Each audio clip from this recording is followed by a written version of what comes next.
Hello বন্ধুরা, সবাইকে শুভ সকাল। সবাই কেমন আছো? আশা করি সবাই অনেক অনেক ভালো আছে, আমিও ভালো আছি।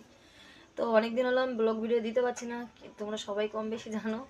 এই যে আমার ভিডিও দেওয়ার না, মানে ভিডিও দিতে পারছি না, এটা হচ্ছে কারণ। তার দেখো, রান্না করতে বসেছি, পাশে নিয়ে বসে পড়েছি, কিছু করার নেই। যেহেতু সংসারে আমি, আমার বর, আমার দুই ছেলে। বর তো সকালবেলা গাড়ি নিয়ে বেরিয়ে পড়েছে, চা খাই, মানে চা বানিয়ে দিয়েছি, খেয়ে দিয়ে চলে গেছে। আর এই যে আমি এখন চা নিয়ে বসে পড়েছি, এই দেখো।